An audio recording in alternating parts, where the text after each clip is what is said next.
Suzanne Brown-Fleming coordinates programmatic partnerships, symposia, endowed annual lectures, and summer research workshops for the Center's University Programs Division at the U.S. Holocaust Memorial Museum in Washington, D.C.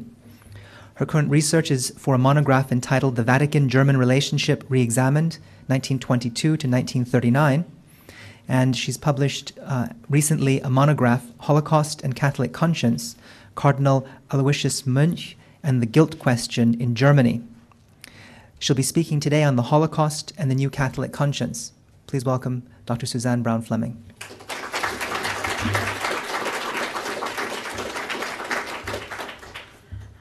I'd just like to say thank you for being here. Thank you for this invitation. Thank you to Paul Carey, who I hope I can work with more in the future. And he isn't here, but I have to thank my husband, who's watching our 2 children.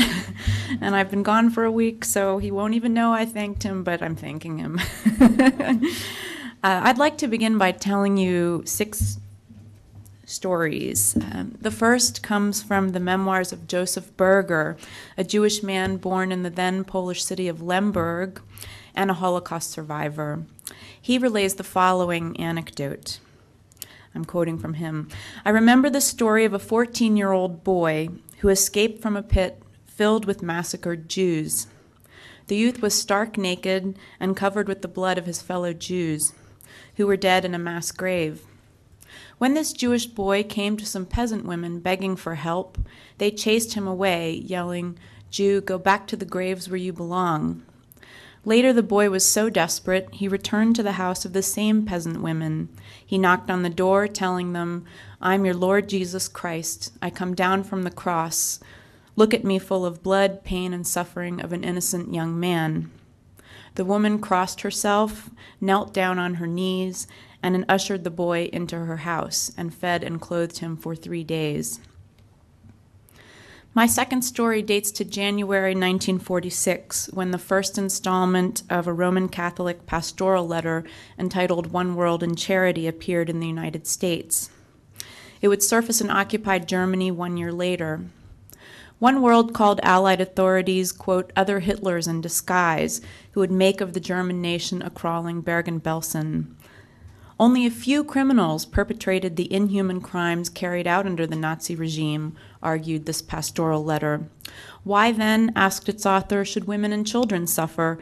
Because, and I quote the letter, some policymakers in top levels revived the Mosaic idea of an eye for an eye.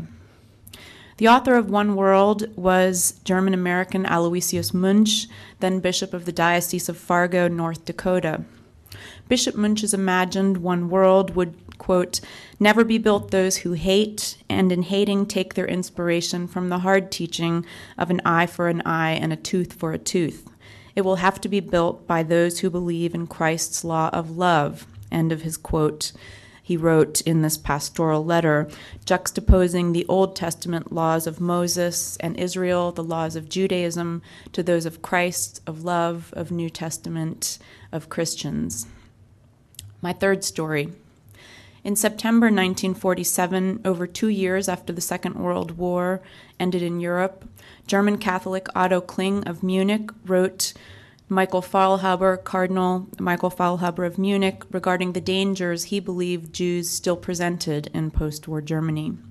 Kling wrote to Cardinal Faulhaber, quote, Your Eminence, when you read the Holy Scripture, you will find a passage in which Christ says to the Jews, you have always been the murderers of peoples. Bolshevism, continued Otto Kling in his letter, is the intellectual property of Jews. The author of the Communist Manifesto and Das Kapital is the Jew Karl Marx, who did not write this epistle to free the proletariat from their chains, but instead to put a guide for attaining power into the hands of his racial brethren. Kling continued, Jews arrived at their goal due to the moral and spiritual depravity of church and state. Jews will cause a third world war just as they caused the first two when they hold both capitalism and communism in their hands, he wrote. And he continued in this rather lengthy letter, they considered no means too reprehensible to attain this goal. Lies, intrigue, murder, manslaughter were but milestones on their way, he wrote. Otto Kling believed that U.S. President Harry Truman's middle name was Solomon, Harry Solomon Truman, who was, according to Otto Kling's letter, the business partner of the Jew Jacobson in his hometown in Missouri for more than 20 years. End of quote.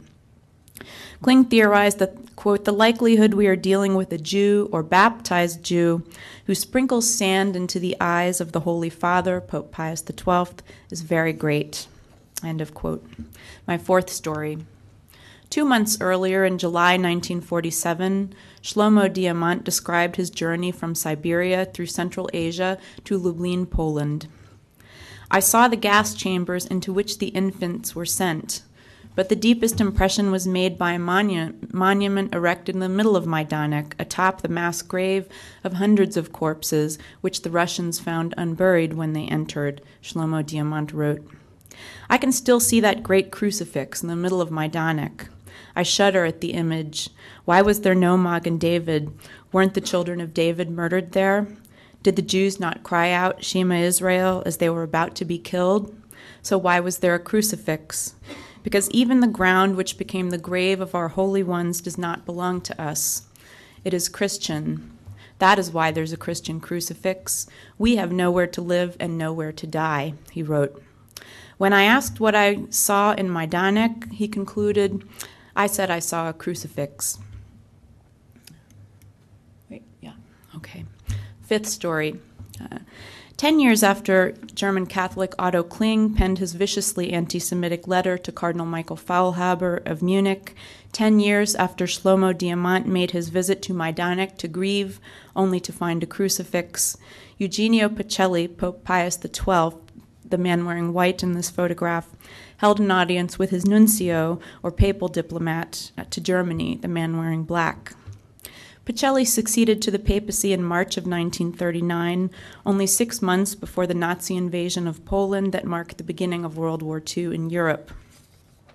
He remained pope throughout the war and for many years after, until his death in October 1958. During this private audience in May 1957, the controversial wartime and post-war leader of the Universal Roman Catholic Church told his nuncio to Germany, Archbishop Aloysius Munch, the following story with, quote, a great deal of delight. Story went as follows. Adolf Hitler died and somehow got into heaven, began the Pope. There he met the Old Testament prophet Moses. Hitler apologized to Moses for his treatment of the European Jews. Moses replied that such things were forgiven and forgotten here in heaven, recounted the Holy Father. Hitler was relieved, continued the Pope, and said to Moses he always wished to meet him in order to ask him an important question. Did Moses set fire to the burning bush? Our Holy Father told me the story with a big laugh, Archbishop Munch told Monsignor Joseph Adams of Chicago in a subsequent letter. The delight and laughter described by Archbishop Munch indicates that neither he nor Pope Pius XII appeared to understand the inappropriateness of telling a joke related to the murder of 6 million European Jews. Nor did either man appear uncomfortable with attributing similar motivation between the Jewish prophet Moses' arbitration of the Ten Commandments after an angel of God appeared to him in a burning bush and Adolf Hitler's rumored involvement in the 1933 Reichstag fire, an event that facilitated consolidation of his dictatorial powers. One final and very contemporary anecdote. On March 29th of this past year, His Eminence Jean-Marie Cardinal Lustiger, the recently retired Archbishop of Paris, spoke to an audience of over 300 about contemporary anti-Semitism and interfaith cooperation at the United States Holocaust Memorial Museum. Allow me to relay the final exchange between Washington Post columnist and Brookings Institute senior fellow E.J. Dion. E.J. Dion. Why do you think the study and memory of the Holocaust is important for the Church, in particular for the Roman Catholic Church? Cardinal Lustiger. Because the situation requires it, because the Shoah is a historic phenomenon where the fate of humanity was at stake, and therefore what was at stake was good and evil, and therefore the life and death of humankind. If the Church is not interested in this, what else do you want it to be interested in? And so with these 6 vignettes, I begin my remarks today on the Holocaust and the New Catholic Conscience. The first 5 stories bring starkly to bear the ways in which Roman Catholic prejudice contributed to the Holocaust. And yet somehow we have moved from Otto Kling's ugly prejudice, Pope Pius XII's insensitivity, and Shlomo Diamant's terrible agony to our 6th vignette. A prince of the church and one of France's foremost moral voices stood at a lectern emblazoned with the emblem of the United States Holocaust Memorial Museum and said the church must be interested in the Shoah because no less than the fate of all humankind was at stake. How did this enormous sea change come to pass? In my remarks today, I will discuss the reluctance of church authorities to acknowledge the role Catholics played in anti-Semitism and the Holocaust in the immediate post-war years, the dramatic reversal of this position beginning in 1965, and the increasing willingness of the church to open the gates to its past, as evidenced by the release of new documentation in February 2003, and then again 6 weeks ago in September 2006, for the period of Pius XI's papacy. These documents are now available at the museum. In an effort to present to you some of the most recent research on the Catholic Church and the Holocaust, I will focus my discussion of reluctance on the part of church authorities to acknowledge the role Catholics played in anti-Semitism and the Holocaust on Aloysius Cardinal Munch. And unfortunately, I understand you're reading the book, and so maybe you'll be this will be not new to you. I apologize. This book was published this past January, and as those of you know who've been looking at the book, this is a photo of Cardinal Munch when he was consecrated Bishop of the Diocese of Fargo on October 15, 1935. He held 5 key positions in Germany between 1946 and 1959. He was the Catholic liaison representative between the U.S. Office of Military Government and the German Catholic Church in the American zone of occupied Germany. He was Pope Pius XII's apostolic visitor or emissary to Germany from 1946 to 47. Later, he was Vatican relief officer in Kronberg near Frankfurt am Main. Here we see Munch accompanied by Pope Pius XII to Vatican warehouses for relief supplies packaged for shipment to Germany. Munch was later Vatican regent in Kronberg beginning in 1949, and as of 1951, Vatican nuncio or formal papal diplomat from the nunciature's new seat in Bad Godesberg outside of Bonn. As the papal emissary, he had close ties to the highest political and religious figures in Germany, and I'd like to show you some visual examples of his movement among elite Germans and elite Vatican circles. Oops. Okay. I'm not very good at technology. In this image taken on January 17, 1956 at the Bad Godesberg Nunciature, West German Chancellor Konrad Adenauer receives the Golden Spur, a high and extremely rare papal honor granting knighthood upon its recipient. Standing next to then Archbishop Munch is Cardinal Joseph Frings of Cologne. This image, taken at January 29, 1958 state dinner, captures a moment of levity between Nuncio and Dean of Diplomatic Corps Munch and Theodor Heuss, the President of the Federal Republic. While in Germany, Cardinal Munch earned a widespread and popular reputation among German Catholics as a sympathetic pro-German figure and became very active in German Catholic life.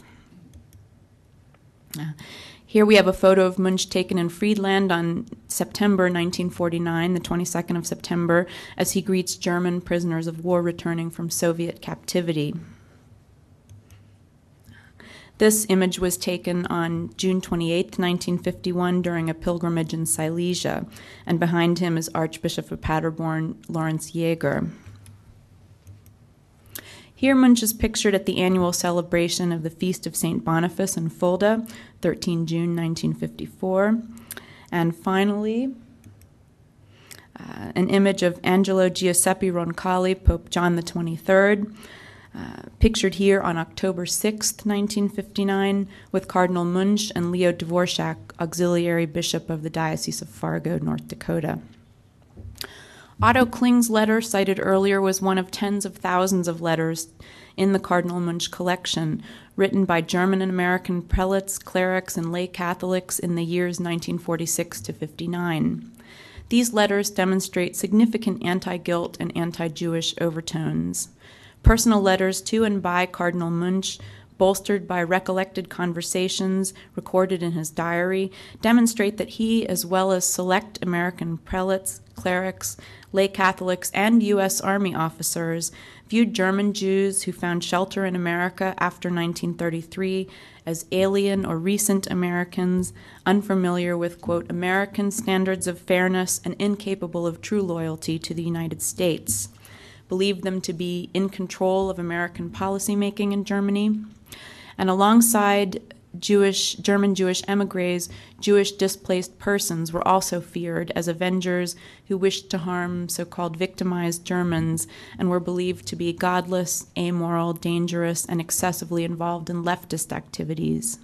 Cardinal Munch entertained without protest letters from German and American prelates, Catholics, clerics, and lay Catholics calling Jewish displaced persons in Germany predators, thieves, and anarchists. For his part, Cardinal Munch regularly uttered anti-Jewish stereotypes and criticized what he saw as excessive control by Jews of the United States occupation.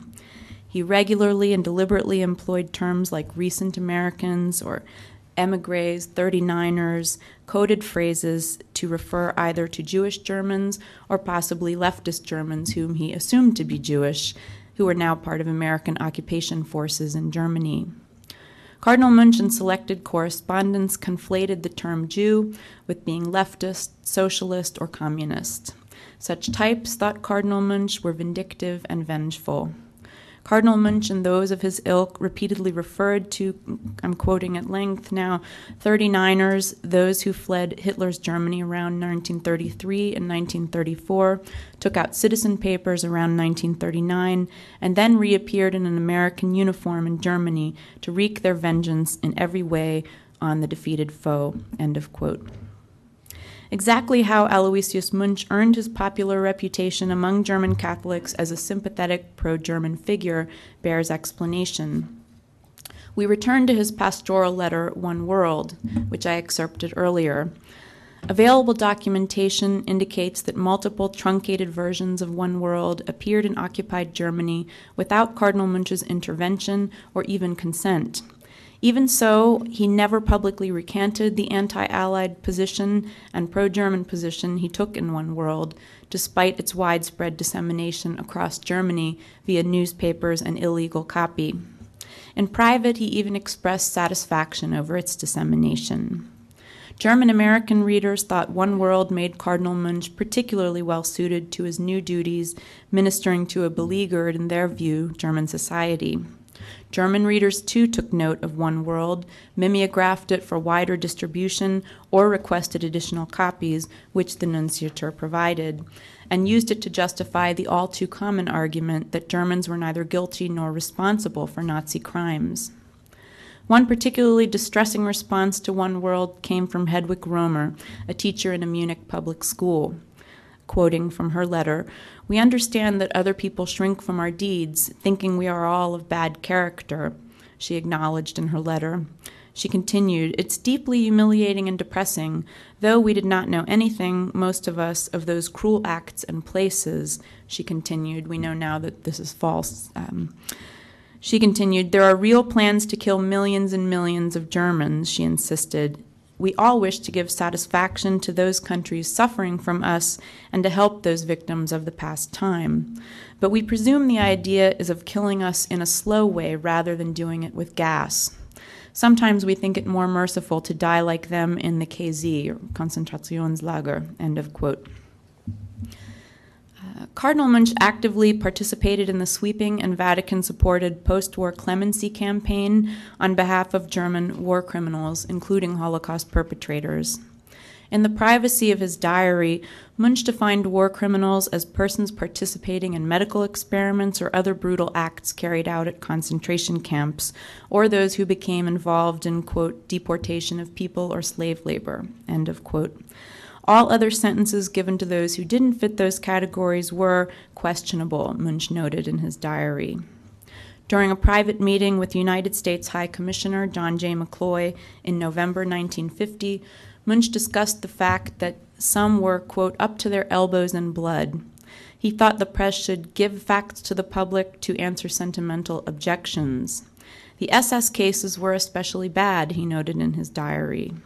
For Munch, the bottom line came to this, quote, some were gangster types while others deserved clemency, end of quote. These words showed his differentiation between those accused war criminals who personally carried out killing versus those who passed along orders for killing.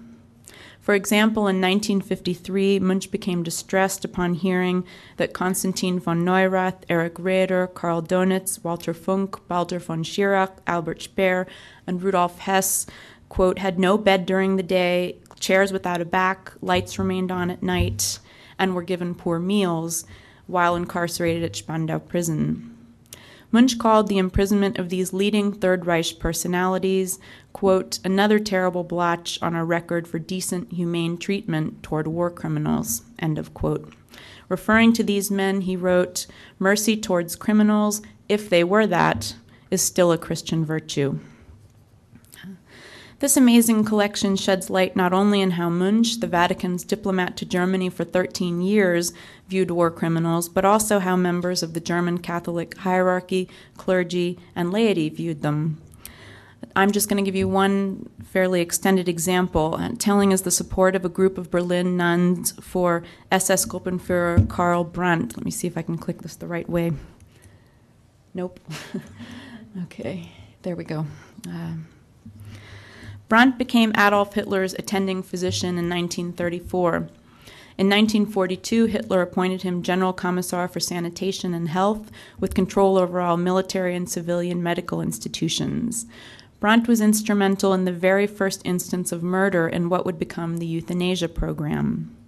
In 1938, the family Knauer appealed to Adolf Hitler through his private chancellery, headed by Philipp Buhler, regarding their severely handicapped infant. Apparently, the child was born with a leg and part of an arm missing and was also possibly blind. Hitler instructed Brandt, his escorting physician, to visit the Knauer infant, consult with Leipzig physicians, and kill the child if his diagnosis agreed with the conditions outlined in the Knauer's appeal. Brandt consulted with the attending physicians, confirmed the diagnosis, and authorized euthanasia, and the baby was murdered. After this act, Hitler authorized Brandt and Buhler to institute a program of killing children suffering from physical and mental defects. And a U.S. Army court tried Brandt in Nuremberg Successor Trial Number 1, U.S. versus Karl Brandt et al., the doctor's trial. He was indicted and convicted for, I'm quoting from the indictment, carrying out cruel medical experiments on concentration camp inmates, prisoners of war, and others unable to defend themselves. For his role in the Nazi euthanasia program, Brandt was executed at Landsberg prison in June 1948. Yet several Mother Superiors and priests praised Karl Brandt when solicited by his attorney, German jurist Dr. Robert Servatius of Cologne. Sister Peregrina Recknagel, Mother Superior to the nuns of the Franciscus Hospital in Berlin, Berchtesgaden, described Brandt as gentle in his behavior. Brandt was one of 3 head doctors at her hospital, and she described him as having, quote, an excellent understanding with the sisters. Sister M. Castillo Blockel, Superior General of the Sisters of Charity of the Order of St. Paul, an order of nuns who ran a surgical hospital in Munich, replied to the lawyer Servatius' letter within days of receiving it. According to the former Mother Superior, Sister Potaminia, Brandt was, quote, a high-minded person who often put in a decisive word for the sisters to allow them to keep their hospital in the face of Nazi confiscation threats.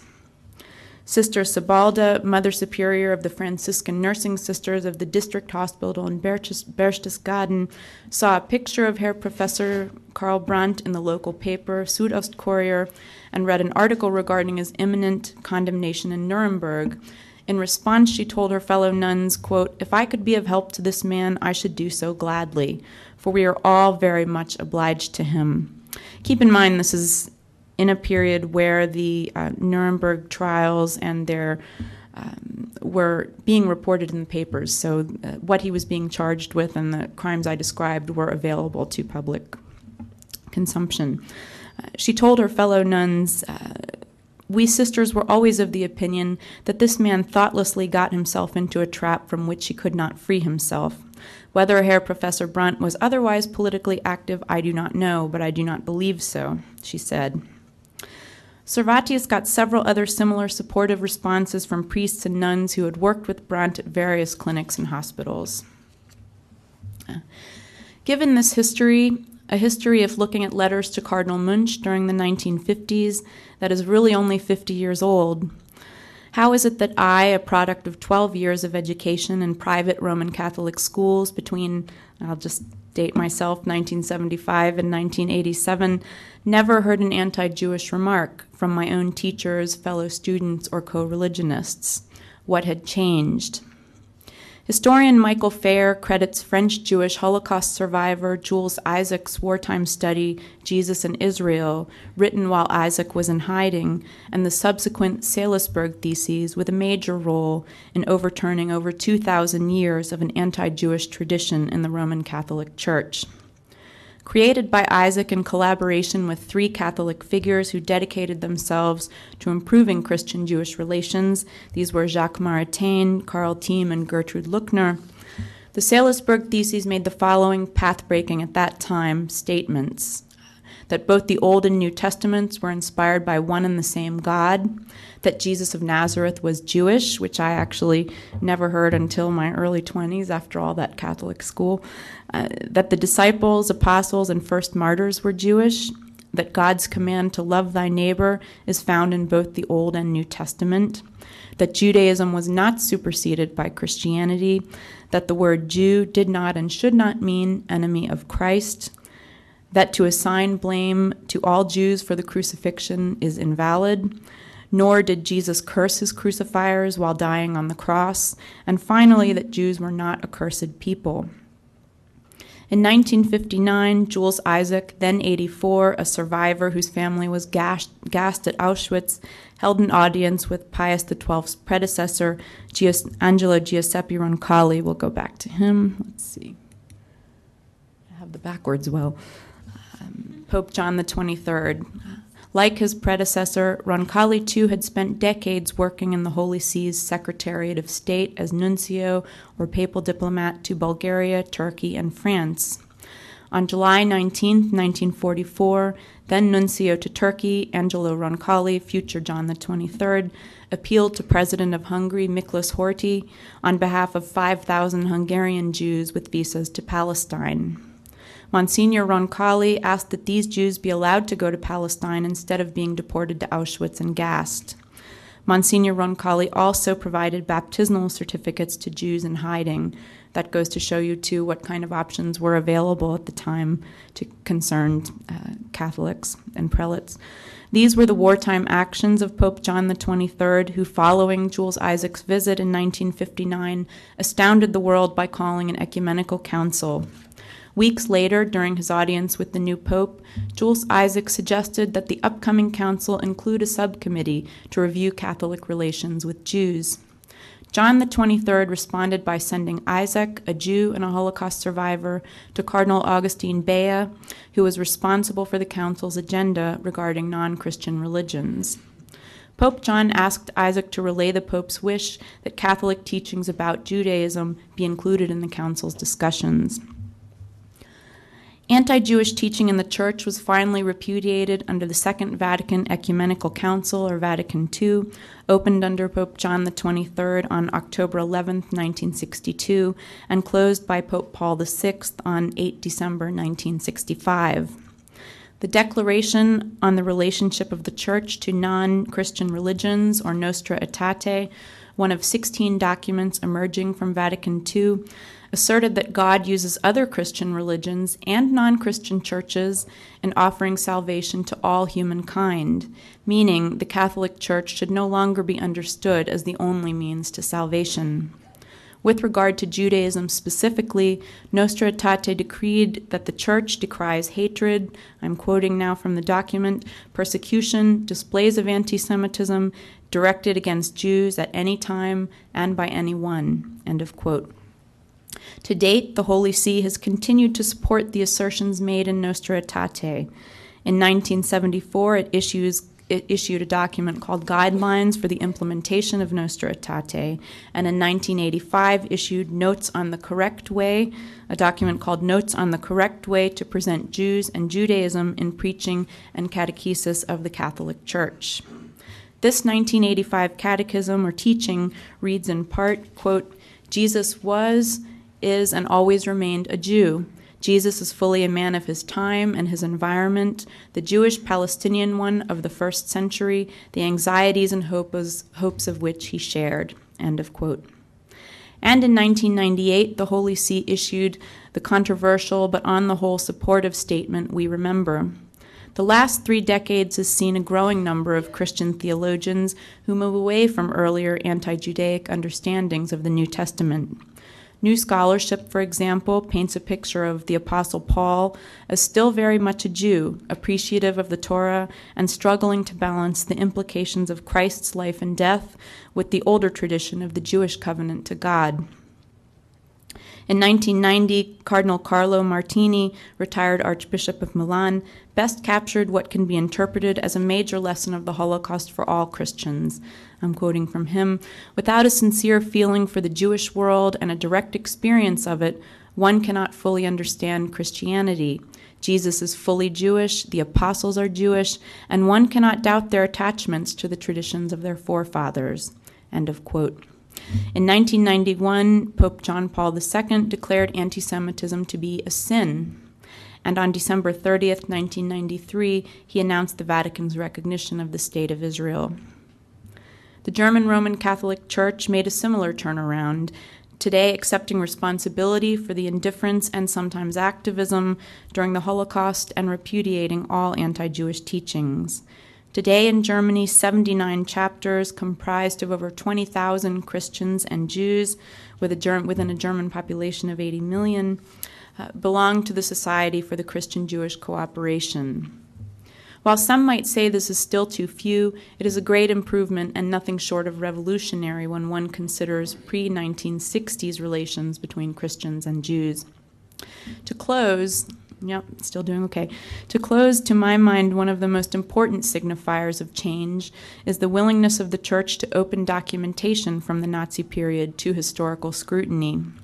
In February 2003, in an unprecedented break with Vatican's secret archives policy, the Holy See opened its records for the period 1922 to 1939, covering the papacy of Pius XI, diplomatic exchanges for the Munich and Berlin nunciatures, and the records of Secretariat of State Pacelli. The United States Holocaust Memorial Museum holds the only copies of these records available outside of Rome in the world. There's the subject of my next book, as Paul mentioned, and I very much suspect the primary source documentation will show resistance and heroism and failure and acquiescence and elements of shared nationalistic and anti-Jewish ideology. The opening of these records and an unprecedented cooperation with the museum in making them available demonstrates to me a new willingness to look at all truths, those that make us proud and those that make us ashamed, and finally an awareness that what is at stake is nothing less than the dignity and integrity of an institution that during those dark days showed itself as more human than divine. Thank you.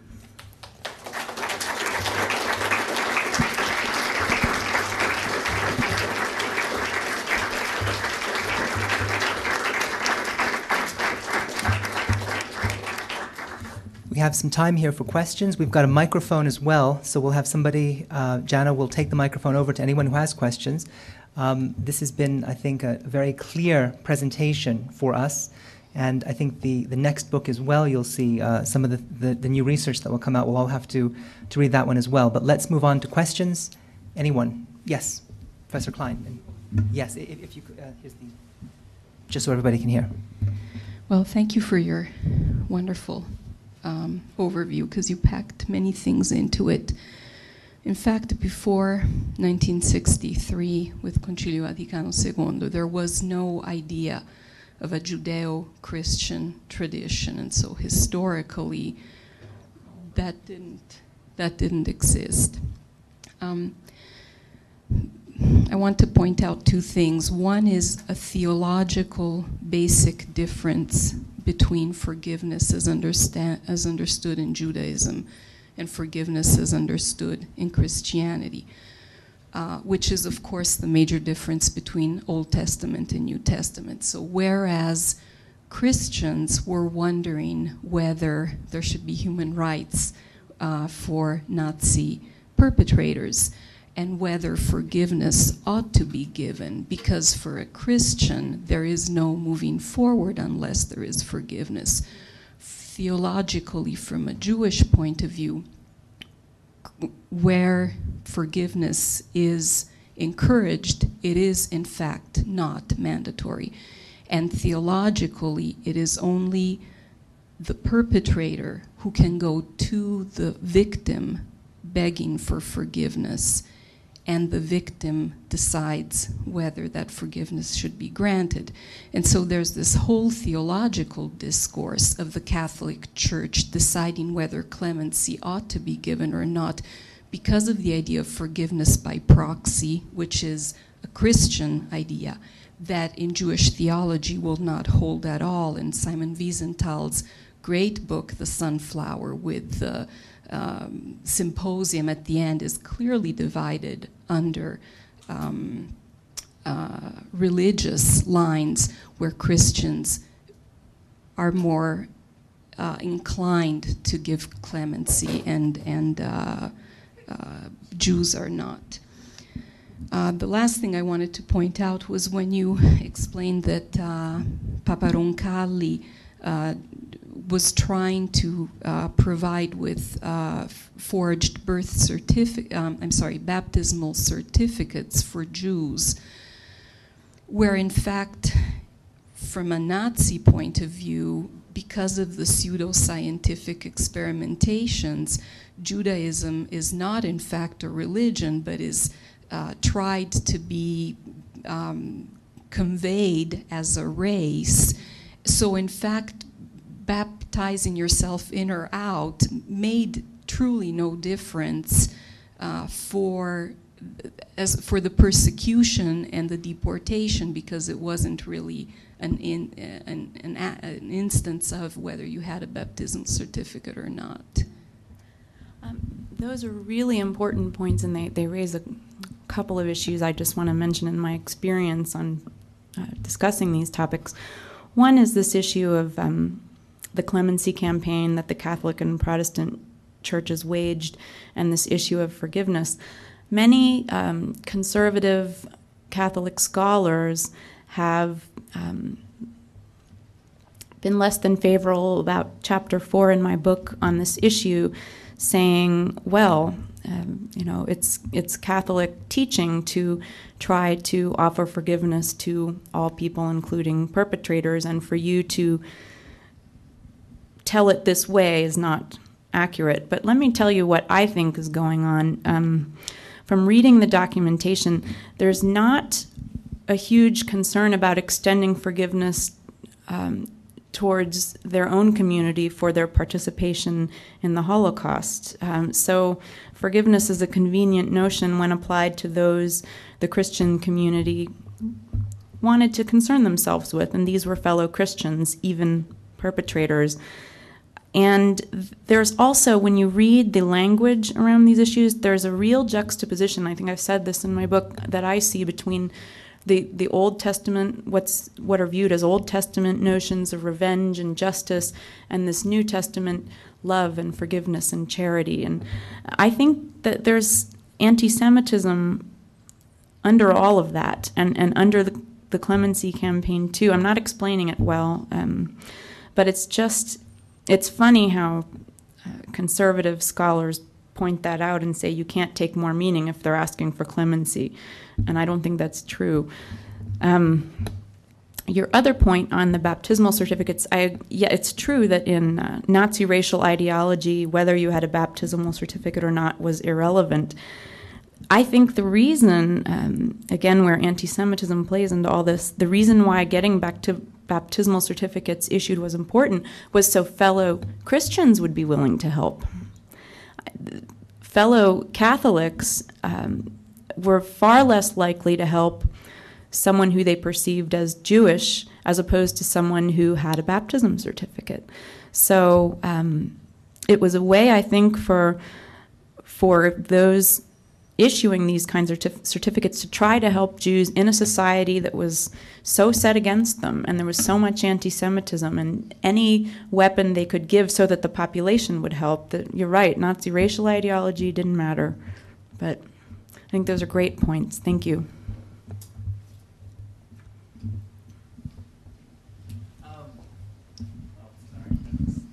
We won't have to yell. To what degree do you think this shift in the treatment of the Holocaust could be a change in trajectory for the church in general? Specifically, in the past, we've seen I don't want this to sound mean, but it's not hard to find examples of church officials condoning acts of violence through the Crusades and through the Reformation and through this. And so to what degree in the future, especially with the emerging conflicts between Christianity and Islam, what position do you think the church will take? And did this experience change that trajectory for the church? I think this is a really important and sticky question, and I'm just going to say this is my personal opinion I'm offering. So, it's for what it's worth, take it or leave it. But I think that the Holocaust was finally the event where the Catholic Church and other Christian churches could no longer blame it away or make it go away. It did cause a real sea change, I think, in Catholic thinking, where there was finally, after 2,000 years, a recognition that, wow, our teachings about Jews are dangerous, they're murderous, and unless we want something like this to happen again, we have to actually change them. Not everyone in the church feels that way. Let me tell you, there are lots of very conservative Catholics who want to roll back Vatican II and Nostra Aetate. And the other thing that I couldn't address in the talk, but you've probably read, is one of the big arguments that the Pope and Catholic clerics, German clerics, used at the time during the Holocaust to justify non-involvement in persecution of Jews, and sometimes even in persecution of Catholics, was we're supposed to be worrying about the sacraments, we're supposed to be worrying about making sure churches are open and schools stay open. We're not involved in political life. And the Concordat of 1933 even explicitly stated the church is not to be involved in political life. Therefore, we have to turn a blind eye when things are happening even to our own fellow Catholics. Now, that's another thing that changed. Now you see papal statements that are quite political. John Paul II made many explicitly anti-war statements related to Iraq. We saw Pope Benedict's opinions with regard to the Muslim community. I think that's another thing that changed in the church, that after the Holocaust, they no longer it was no longer feasible to say we have to stay out of political life because you can't be a moral or claim yourself to be a moral institution and stay out of political life. What's happening now in Europe, it's kind of interesting. We have close ties with some very high officials in the French church who are close to the Pope. And in Europe, anyway, Catholic communities are trying to really band together with Jewish communities because there's this perception that now Catholics and Jews have a common enemy, i.e. Muslims in Europe. So it's an interesting dynamic, and I don't know where it's going, but it's a very strange time.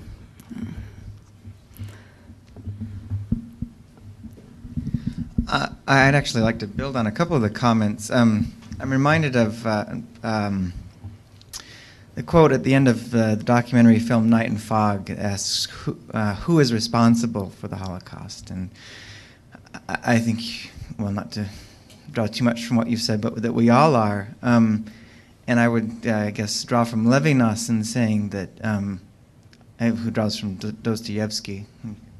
Comment more on that.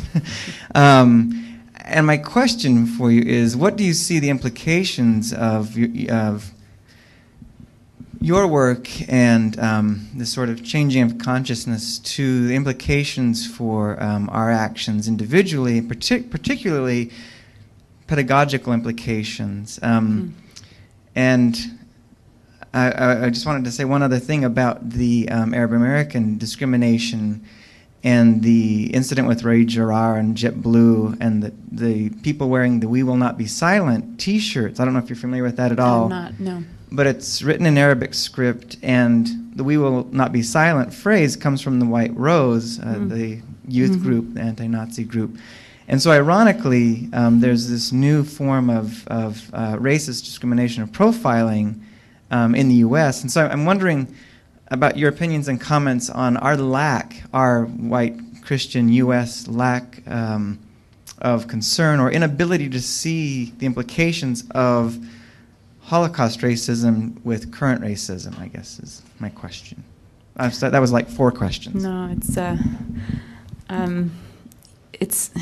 it's a great question, and it's very easy to read these documents in hindsight and say, wow, they should have done this, they should have done that. This is clearly so wrong. How could they think this?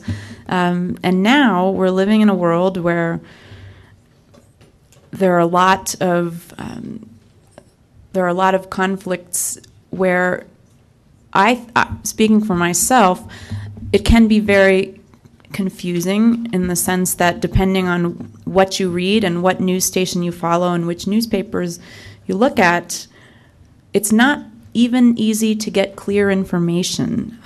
And for those of us who want to take the lessons of the Holocaust seriously and not discriminate, and if we can even be activists, it's sometimes hard to even know where to get the right information to figure out which side you're supposed to be on. And that way, I can sympathize a little with I'll talk about it more at 4, with some documents I've now been looking at, how much confusion there was at the time of, wow, we know this isn't right, what's happening, what the heck do we do? And when I taught Holocaust courses, the thing I hoped students would get out of it was simply to just leave the course a more humane person than when they started, so that thinking of Washington, D.C., for an example, would not be so easy to say walk past a homeless person, there are a lot in D.C., and ignore them as if they weren't really a person, but maybe stop, talk to them, give them food, give them money, something where just in their everyday life they could actually act differently. But I don't know, I struggle with it all the time. I have a 2-year-old and a 1-year-old and a job, and I just think I should be doing more, and I'm just trying to, get through a day. And so that wasn't a clear answer, but